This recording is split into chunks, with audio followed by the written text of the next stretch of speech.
Hello दोस्तों, स्वागत है आपका दृष्टि आईएएस के इंडफ प्रोग्राम में। मैं हूं केवल आपके सामने। अगर आपसे मैं पूछूं कि न्याय किसे मिलना चाहिए, जो अमीर है या जो गरीब, तो इसका सीधा उत्तर होगा जो न्याय का हकदार है, चाहे वो अमीर हो या गरीब हो। लेकिन अगर मान लीजिए कि कोई अमीर आदमी तो है, वो तो पैसे देकर के वकील लगा रहा है, अच्छी सलाह प्राप्त कर रहा है, सेवा प्राप्त कर रहा है कानूनी, लेकिन कोई गरीब आदमी उसके पास पैसे नहीं है, तो वह कानूनी सेवा और सलाह कैसे प्राप्त करेगा। इसके लिए अगर मैं ये कहूं कि उसे सुविधा दी जा रही है मुफ्त में कानूनी सेवा और सलाह को प्राप्त करने की, लेकिन यहां पर एक समस्या ये हो जाए कि उसे पता ही ना हो कि उसे यह सुविधा दी जा रही है, तो यहां पर यानी कि दूसरी समस्या क्या हो गई कि उसे पता भी होना चाहिए। पहली बात तो ये कि गरीब आदमी को मुफ्त में कानूनी सेवा और सलाह मिलनी चाहिए, और दूसरी बात ये कि इस मुफ्त कानूनी सेवा और सलाह की सुविधा का उसे पता भी होना चाहिए, यानी कि जागरूकता भी होनी चाहिए।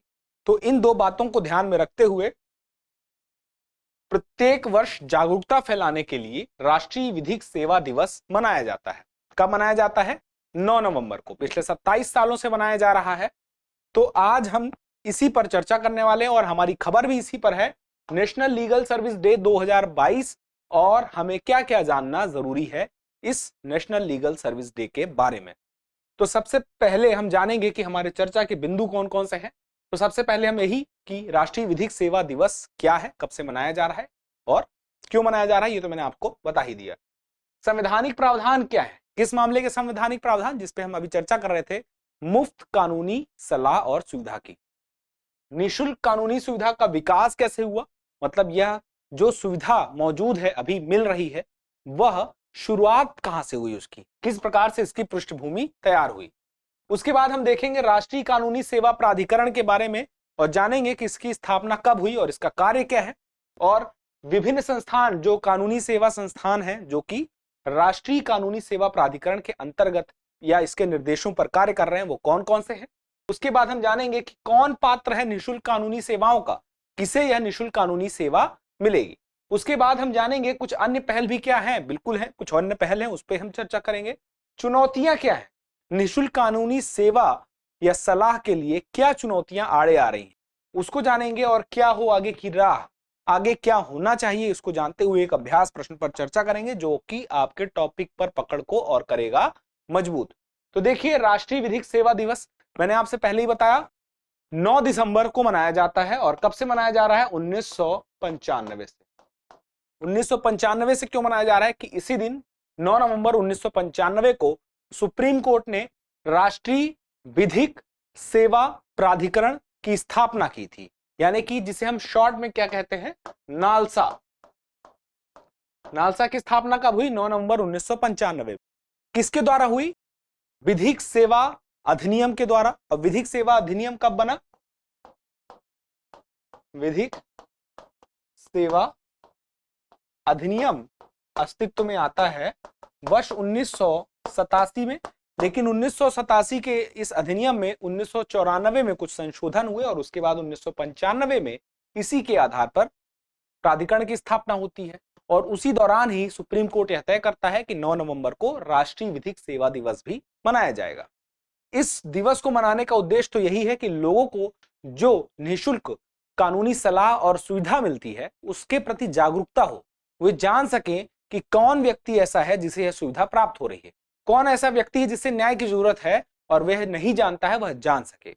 उसके अलावा अन्य महत्वपूर्ण जानकारियां भी यहां दी जाती हैं कि क्या क्या कानूनी जानकारियां लोगों को पता होनी चाहिए, वो भी पता चले, इसलिए बहुत सारे कार्यक्रम भी इस दिन आयोजित कराए जाते हैं। अब बात आती है कि संवैधानिक प्रावधान क्या है, किस मामले में? निःशुल्क कानूनी सुविधा और सलाह के मामले में। तो एक 42वां संविधान संशोधन हुआ था, 42वां संविधान संशोधन 1976 में हुआ था, और इसे मिनी कॉन्स्टिट्यूशन यानी कि लघु संविधान भी कहा जाता है। इसी में यह बात एक जोड़ी गई, भारत के संविधान में 39A में क्या कहा गया कि लोगों को समान अवसर के आधार पर न्याय सुलभ हो। साथ में यह बात कही गई कि कोई नागरिक न्याय प्राप्त करने के अवसरों से वंचित ना रह जाए, निःशुल्क विधिक सहायता की व्यवस्था करेगा। कौन करेगा? सरकार करेगी, राज्य करेगा।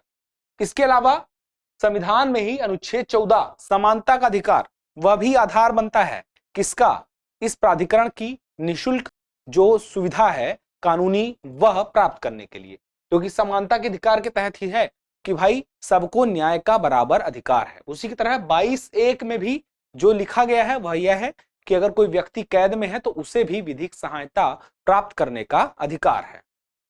इसके बाद बात आती है निःशुल्क कानूनी सहायता और सलाह की सुविधा का विकास किस प्रकार से हुआ।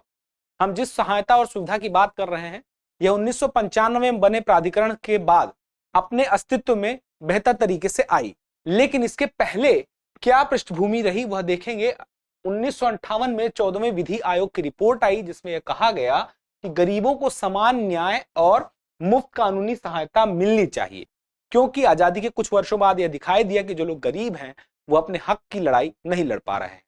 उसके बाद 1971 में पीएन भगवती की अध्यक्षता में एक कमेटी बनी और उसमें भी यह बात कही गई कि लोगों के लिए, जो ऐसे लोग हैं जो गरीब हैं, उन्हें मुफ्त कानूनी सलाह और सुविधा दी जा सके उसके लिए उपाय किए जाने चाहिए। उसके बाद 1977 में न्यायमूर्ति पीएन भगवती और न्यायमूर्ति कृष्ण अय्यर द्वारा मिलकर एक रिपोर्ट प्रकाशित की गई और रिपोर्ट का नाम था राष्ट्रीय न्याय शास्त्र, समान न्याय और सामाजिक न्याय। इस रिपोर्ट में एक बात कही गई कि नालसा की स्थापना की जाए, वही नालसा जिसे हम जानते हैं नेशनल लीगल सर्विस अथॉरिटी के नाम से। इस प्राधिकरण की स्थापना करने का यह प्रस्ताव क्यों दिया गया, जिससे कि गरीबों को या जरूरतमंदों को मुफ्त में कानूनी सलाह और सुविधा मिल सके। अगली बात आती है यहाँ पर कि राष्ट्रीय कानूनी सेवा प्राधिकरण क्या है, इसको हम अच्छे तरीके से जान लें। तो पहली बात हम यह जान चुके हैं इसमें कि 9 नवंबर 1995 को इसकी स्थापना हुई थी। ठीक है, गठन का आधार क्या था, वही अधिनियम जिसके बारे में बात कर चुके हैं, विधिक सेवा प्राधिकरण अधिनियम 1987। अब इसमें मुख्य संरक्षक कौन होता है, भारत का मुख्य न्यायाधीश होता है, लेकिन कार्यकारी अध्यक्ष कौन होता है, सुप्रीम कोर्ट का द्वितीय वरिष्ठ न्यायाधीश होता है, यानी कि मुख्य न्यायाधीश के बाद जो रहेगा। उसके बाद मुख्य कार्य क्या है, समाज के कमजोर वर्गों को निःशुल्क कानूनी सेवाएं प्रदान करना है। इस बारे में हम चर्चा पहले भी कर चुके हैं। विवादों के सौहार्दपूर्ण समाधान के लिए लोक अदालतों का संचालन भी करना है। तो यह प्राधिकरण न सिर्फ निःशुल्क कानूनी सुविधा देगा, सेवा देगा, न सिर्फ खुद लोक अदालतों का संचालन कराएगा, साथ में जो इसके अंतर्गत अन्य प्राधिकरण है राज्य के स्तर पर या उसके नीचे के स्तर पर उन्हें भी निर्देश देगा।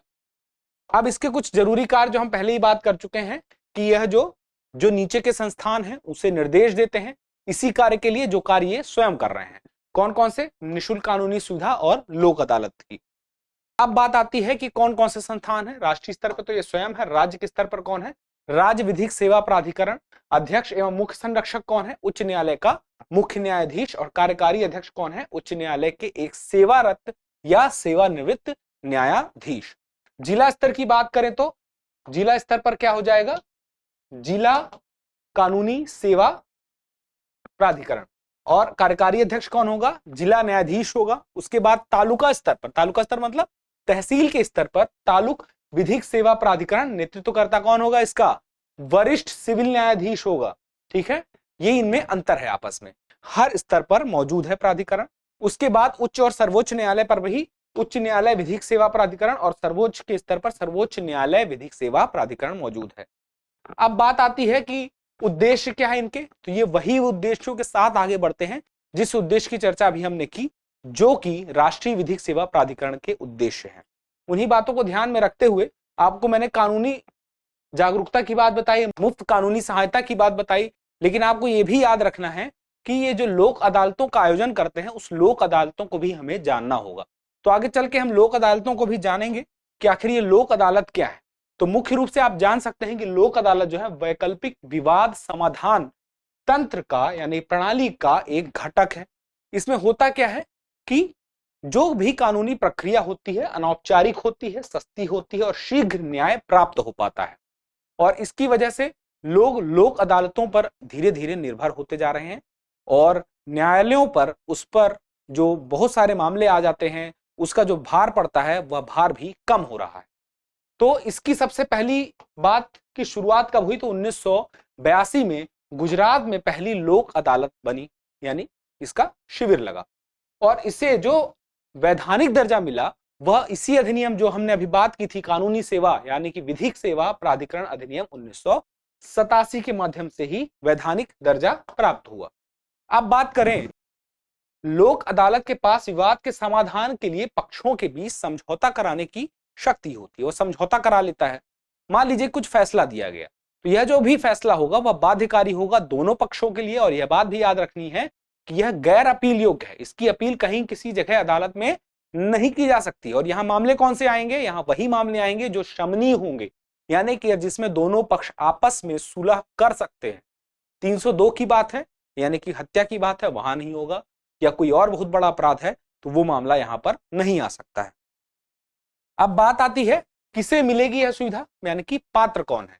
तो निःशुल्क कानूनी सहायता पाने के पात्र हैं बच्चे, महिलाएं, अनुसूचित जाति, अनुसूचित जनजाति के लोग, औद्योगिक श्रमिक, हिंसा, बाढ़, सूखा जैसे जो प्राकृतिक आपदाएं आती है उसमें जो लोग हैं उन्हें मिलेगी, तथा जो लोग औद्योगिक आपदाओं का शिकार हैं उन्हें भी इसका लाभ मिलेगा। जो विकलांग हैं, जो हिरासत में लिए गए हैं, उन्हें भी इसका लाभ मिलेगा। एक निर्धारित सीमा से जिनकी आय कम है, सरकार ने वह सीमा तय की होगी कि इस सीमा से नीचे के लोग यहाँ पर यह सुविधा प्राप्त कर सकते हैं। और ऐसे लोग भी होंगे जो कि अवैध या बेकार मानव व्यापार के शिकार होंगे। इसके बाद बात आती है कि क्या कोई और पहल भी इसी प्रकार की गई है या इससे जुड़ी हुई कोई और पहल है मुफ्त कानूनी सलाह और सहायता से, तो बिल्कुल है। इसी प्राधिकरण के द्वारा लीगल सर्विस मोबाइल ऐप लाया गया है, एंड्रॉइड पर मौजूद है और एप्पल के फोन पर भी मौजूद है। जैसे एंड्रॉइड यूजर प्ले स्टोर में जाकर इस ऐप को इंस्टॉल कर सकते हैं, और जो भी पात्र लोग होंगे और जो भी सुविधाएं मैंने आपको भी बताई हैं वो यहाँ पर आपको देखने को मिल जाएंगी। उसके अलावा एक दिशा योजना भी है। दिशा योजना का जो मुख्य कार्य यही है कि जितनी भी विधिक सहायताएं थी या विधिक योजनाएं थी उन्हें एक प्लेटफॉर्म पर इसने ला करके रख दिया है। अब बात आती है चुनौतियां हैं, बिल्कुल चुनौतियां हैं। चुनौतियां इस प्रकार से हैं कि जो भी विधिक सहायता मिलेगी वह मुफ्त में मिलेगी, यानी निःशुल्क मिलेगी, और जानकारी मिलेगी वह भी निःशुल्क मिलेगी। तो उसमें कुछ चुनौतियां अपने आप आ जाती हैं। जैसे सबसे बड़ी चुनौती ये आ जाती है कि लोगों को उसका पता ही नहीं है, यानी कि जागरूकता का अभाव है। तो ऐसे लोग जिन्हें इसका लाभ मिल सकता है, जो इसकी सहायता से लाभ प्राप्त कर सकते हैं, यानी कि जो न्याय के हकदार हैं, उन्हें यह बात पता होनी चाहिए। उसके लिए जागरूकता अभियान भी चलाने पड़ेंगे। साथ में अधिवक्ताओं, वकीलों के समर्थन का अभाव है। समर्थन का अभाव क्यों है? क्योंकि उन्हें अगर पारिश्रमिक नहीं मिलेगा, क्योंकि उन्हें निःशुल्क में काम करना है, तो निःशुल्क में वो कार्य करना नहीं चाहेंगे, इस वजह से वे समर्थन नहीं देते हैं। इसके अलावा लोक अदालतों को शक्तियों का भी अभाव है। जो लोक अदालतें जो हैं उन्हें भी पर्याप्त हक नहीं मिला है, वह बहुत ज्यादा निर्णय नहीं ले सकते हैं, मामलों में बहुत गहराई से निर्णय नहीं ले सकते हैं, बहुत ज्यादा मामलों को वो कवर नहीं कर सकते हैं, और उनके इसी सीमित शक्तियों के कारण बहुत सारे मामले अटक जाते हैं और वह मामला रुका रह जाता है। अब बात आती है आगे की राह, यानी कि कुछ सुझावों की। तो सबसे बड़े सुझाव तो यही होगा कि जो गैर सरकारी संगठन है वह इस मामले में बहुत बड़ी भूमिका अदा कर सकते हैं। जैसे कि जागरूकता फैलाने के मामले में उनकी बहुत बड़ी भूमिका हो सकती है। उसी के साथ ही कानूनी सहायता कार्यक्रम और कानूनी जागरूकता यह जो है, इसके लिए अन्य कार्यक्रम भी किए जा सकते हैं। सरकार के द्वारा बहुत सारे जागरूकता अभियान चलाए जा सकते हैं। उसके अलावा वकीलों को बेहतर पारिश्रमिक की सुविधा या कोई ऐसा विकल्प मौजूद हो जिससे कि वकीलों को भी कुछ पारिश्रमिक मिले, जिसके एवज में वो निःशुल्क सहायता दे सकें और अपनी भागीदारी सुनिश्चित कर सकें।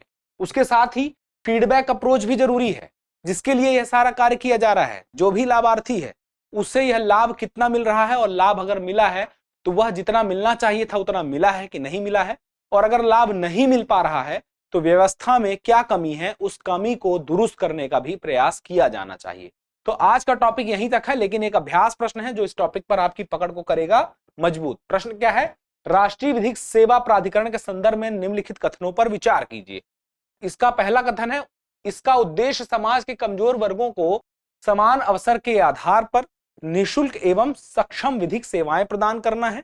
दूसरा कथन है, यह पूरे देश में कानूनी कार्यक्रमों और योजनाओं को लागू करने हेतु राज्य कानूनी सेवा प्राधिकरणों के लिए दिशा निर्देश जारी करता है।